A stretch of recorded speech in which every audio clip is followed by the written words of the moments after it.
This is Brother Kapaya Yash, back with you again with a quick little lesson.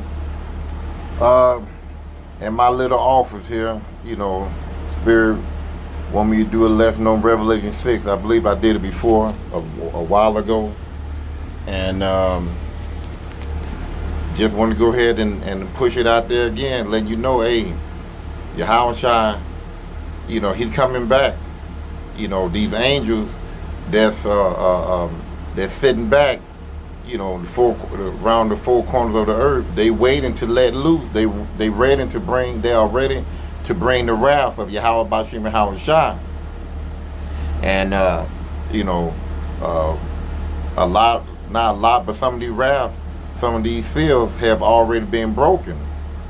And we are, in Jacob's trouble.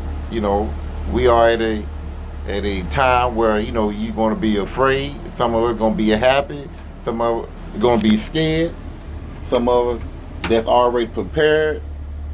To the best of their ability by studying and researching this Bible and talking to brothers and looking at the video. We're going to be, we're going to be rejoicing. Some of us might be, a little bit nervous or whatever because we still in this flesh. But it's going to be some horrible times. It's going to be, as they say, it's going to be some bumpy roads. It's going to be way worse than that. They said that the Bible did say that the earth will joust back and forth like a drunkard, and you talking about 8 point something on a Richter scale earthquake. The way the earth gonna be jumping and stuff, I wouldn't be surprised if you be thrown 100 feet from where you stand when it happens. In mid-air and land somewhere else. So I'm just gonna read a little bit of Revelation 6, and guess I'll take it down to. I'll take it as far as the good Lord want me to take it. Revelation 6 and 1. And I saw the Lamb open one of the seals, and I heard, as it were, the noise of thunder, one of the fourth beasts saying, "Come and see." And I saw, and behold, a white horse, and he that sat on him had a bow, and a crown was given unto him, and he went forth conquering and to conquer. Now this right here, for those that know, this is talking about Yahweh Shai. He's coming back to bring fire to the earth and deliver his elect. So let's go to Revelation 19 to prove that. 19 and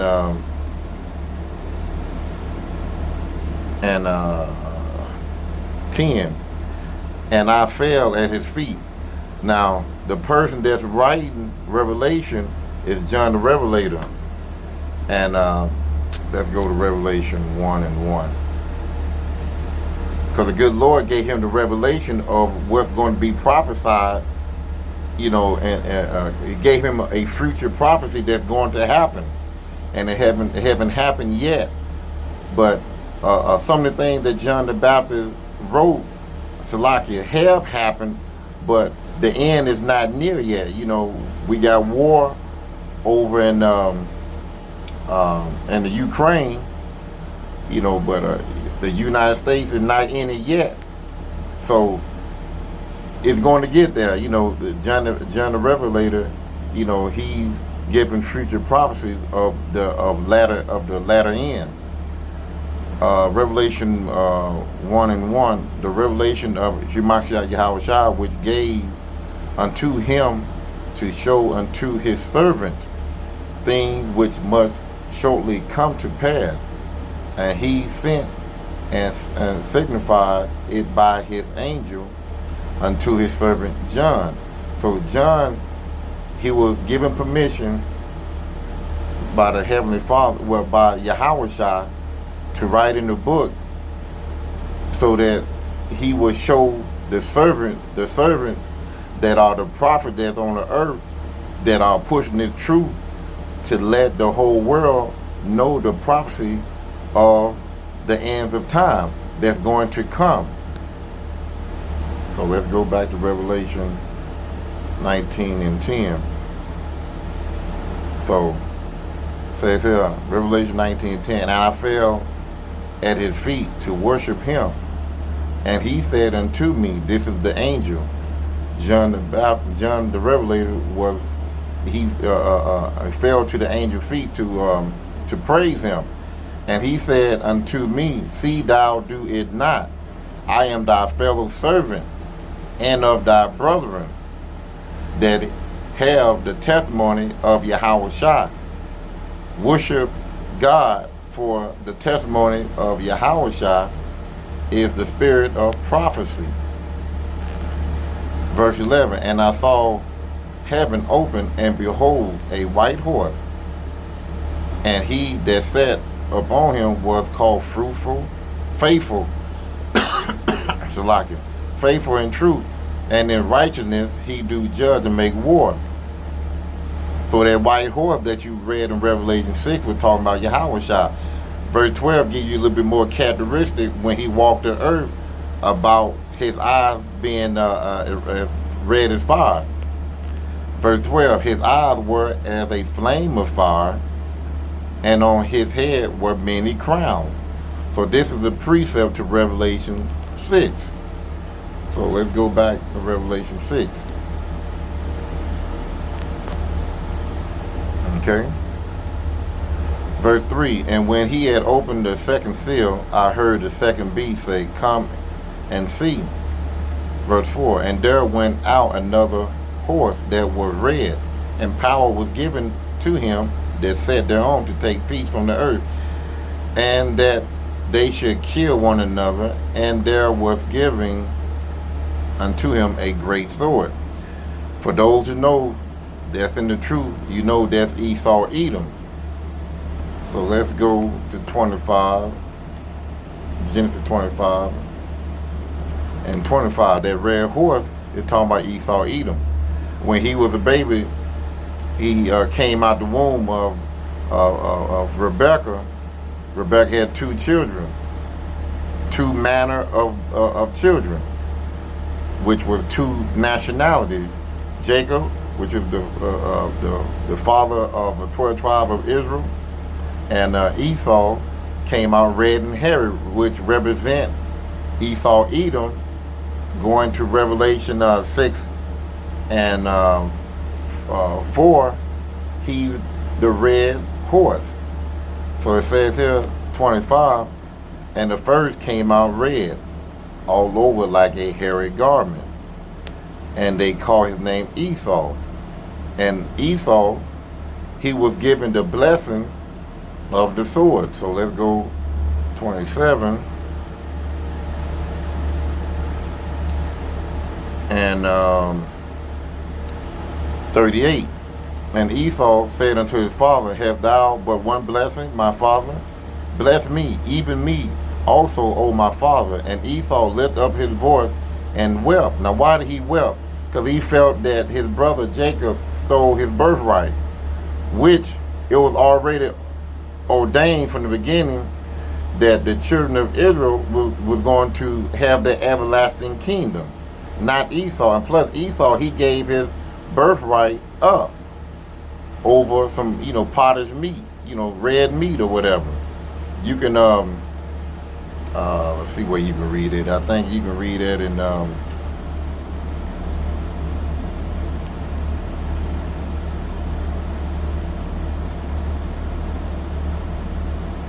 matter of fact, you read it in this chapter, 27. You can read Genesis 21 on down. Let's see if 26 got anything. No, you just read 27 on down. Because he gave it up. No, Salakia, 25. You can read, start at 19. Genesis 25 and 29. He gave his birthright up because he was hungry. He was famished. Tell you what, since I'm here, let's go ahead and read it. And Jacob saw pottage, and Esau came from the field, and he was faint. And Esau said to Jacob, feed me, I pray thee, with that same red pottage, for I am faint. Therefore was his name called Edom. Edom means red, because he ate meat that wasn't all the way cooked, still had blood in it. And Jacob said, sell me this day thy birthright. Said, sell me your birthright, and I'll give you this meat. And guess what Esau said? And Esau said, behold, I am at point to die. And what profit shall this birthright do to me? And Jacob said, swear to me this day. And he swore unto him, and he sold his birthright unto Jacob. Now, the world, they will say that Jacob tricked Esau into getting his birthright.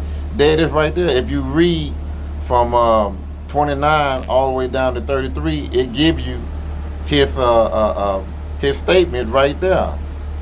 So I don't want to get too far away from a topic. So let's go to where it said he was blessed with the sword. Shalakia for going off, but I had to. That's why he wept, because he thought, his brother tricked him. But Esau being stupid, he gave it away. So going to 39, and Isaac his father answered and said unto him, behold, thy dwelling shall be the fatness of the earth, and of the dew of the heaven from above. So let me keep on reading. And by the sword thou shalt live. So he had the fatness of the earth. He can go anywhere in the earth with no problem, because guess what? He's going to conquer it anyway, because the good Lord blessed him with the sword, the military, the guns, the bombs, the missiles, and he have the dew of the heaven, meaning that, this is his kingdom, this is his heaven, So he, this is paradise. So this is that red horse that entered into the world, that had dominance in the world, and he will lose it. He will lose it soon.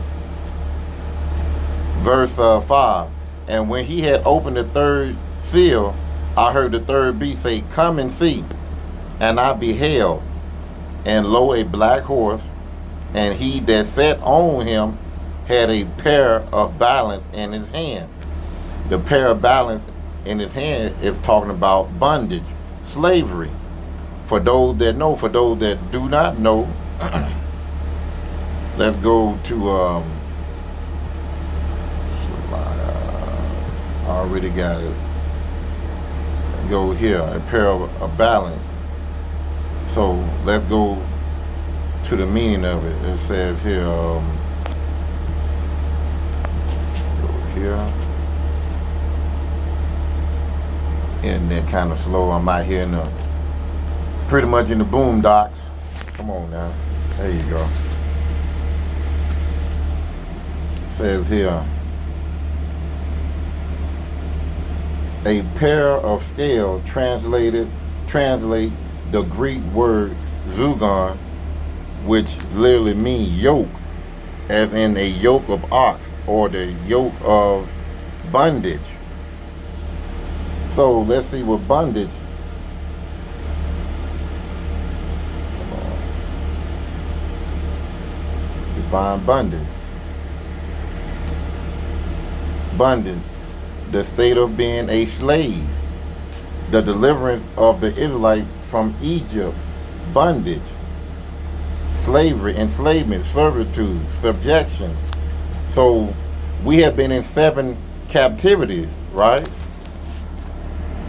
So we've been in 7 captivities, and we have been slaves in all 7 captivities. So that black horse represents slavery that the children of Israel is going to go through in this earth before the coming of Himakshah Yahushua to come get his elect and 1/3 to beam us out of here, so that we can live in the kingdom, which the world was made for us to be in the kingdom until we sin.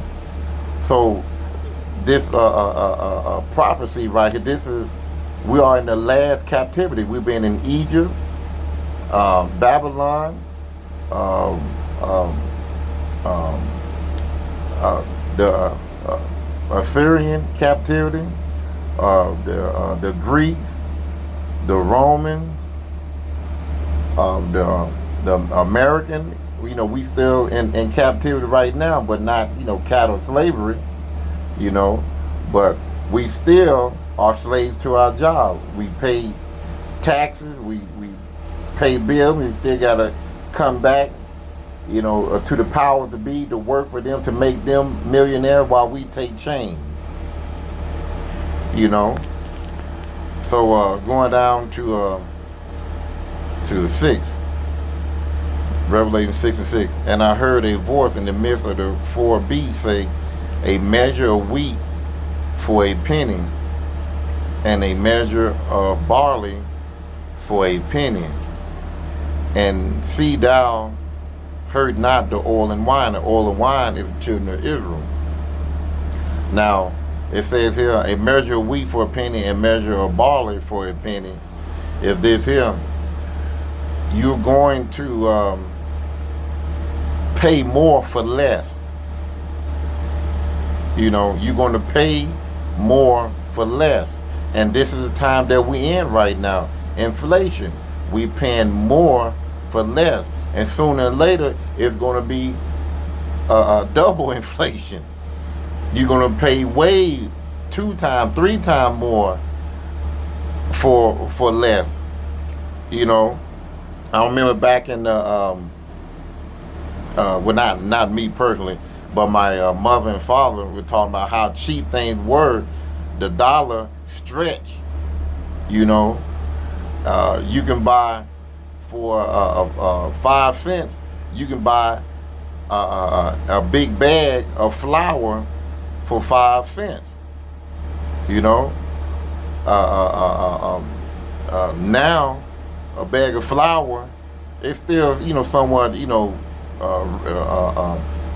reasonable. You can pay for it, but from then to now, from 5 cents for a big bag of flour, and the bag of flour was a lot bigger than what you see today. Now you might have to pay $8 for a bag of flour, $7 for a bag of flour compared to 5. So you are paying more for less. So going back to the measure of wheat or penny, for wheat and barley, you probably got a couple of bushels, bushels, for the wheat and barley for a penny. Now, what this lesson here and this verse is talking about, you getting way less than what you normally get for a penny. Inflation. That's the time that we in right now. You go to a drive-through restaurant or whatever, and you get a combo. The combo used to be $5. Now you paying almost $10, $11 for the same combo. But it's gonna be time where they're gonna be rationing stuff out. Like I said, you're gonna be paying more and getting less. So that's pretty much what that's talking about right there. Revelation verse 7, 6 and 7. Revelation 6, verse 7, Salakia. And when he had opened the fourth seal, I heard the voice of the fourth beast say, come and see. And I looked, and behold, a pale horse, and his name that sat on him was Death, and hell followed with him. And power was given unto them over the 4 parts of the earth, to kill with sword, and with hunger, and with death, and with the beasts of the earth. This is talking about the plague. You're going to be killed with starvation, hunger. You're going to be killed with the sword, the weaponry that's in the earth that everybody in America normally have at home, guns, knives, Esau police force, military. death the sword, uh, death with all types of plague. You know, you got the monkey plague now. You got the cat 19. You know, you got all these different type of plague that is bringing is giving the people on the earth hell and death. It's giving us hell and death. And you got beasts. Salaki, let me go ahead. I don't want no interruption.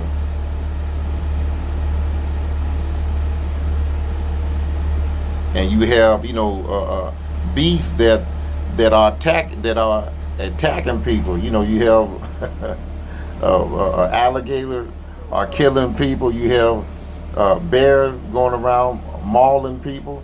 Those creatures that's supposed to be left in the woods or in the swamps or whatever, or in the mountains or whatever, in your wilderness, they are coming inland onto the people, to carry out judgment. Let's go to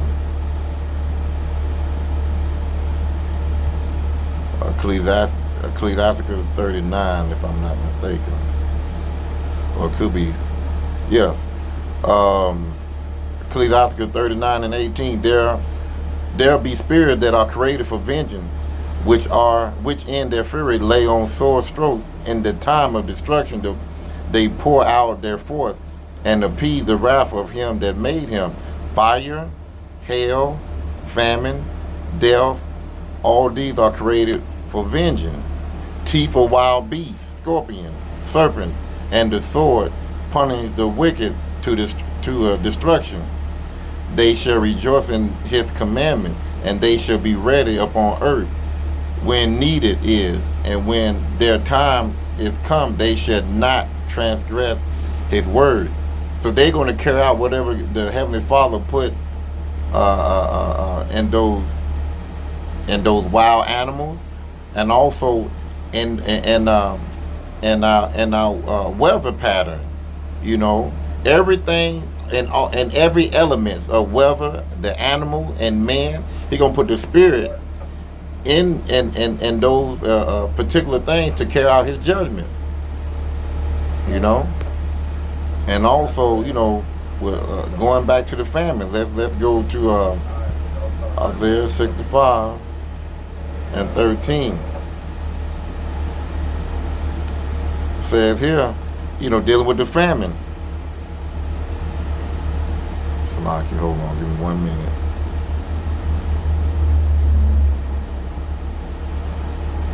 Says here, 13, therefore thus says the Yahweh, behold, my servant shall eat, but ye shall be hungry. Behold, my servant shall drink, but ye shall be thirsty. Behold, my servant shall rejoice, but ye shall be ashamed. So that famine that is talking about in Revelation 6,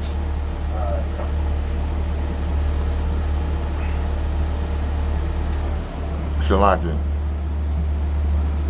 that the white horse is going to bring, those are for 2/3 of his people. Esau, the 2/3 of our people, Esau, Edom, and the heathen nation. They're going to be riding that pale horse. And Lord willing, we are his hopeful elect. And I pray that I'm part of that, and also to you brothers and sisters also that are listening and learning. I pray that the good Lord have us as his elect, the 1/3 and the 144,000, that's going to destroy one part of the earth, kill with the sword, with hunger, and with death, and with the beasts of the earth.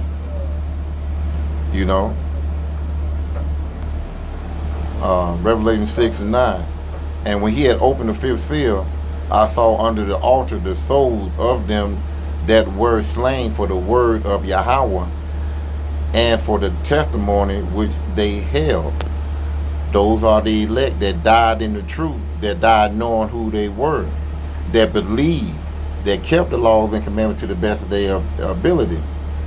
Those are the people that going to receive that crown. and the people here on earth that's going, if Lord willing, Yahweh Ratazah, they will be beamed up on those chariots, so that we can be caught up with them and receive those crowns to be put on our head. That we strive and we kept the faith to the end. Verse 10, and they cried with a loud voice, saying, how long, O Lord, holy and true, dost thou not judge and avenge our blood on them that dwell on the earth? Verse 11, and white robe was given unto every one of them, and it was said unto them that they should rest yet for a little season until their fellow servant, which is the men, the prophet that are on earth pushing this truth, also, and their Salakia, until they fellow servant also and their brethren that should be killed, if they were should be fulfilled. So some of us is going to die during the time of Jacob's trouble, and we will be sent into the heavenly realm, and we'll get that crown, of faithfulness, of doing what he told us to do. And also we will be caught up with them, and we're going to receive the same thing. Well, I'm going to end it right there. I see some people that coming down the track, and I don't need to be on the phone when they come. So I'm gonna leave it right there. Hopefully, Revelation 6, 1 through 11 was edifying. And see you on the next video. Shalom.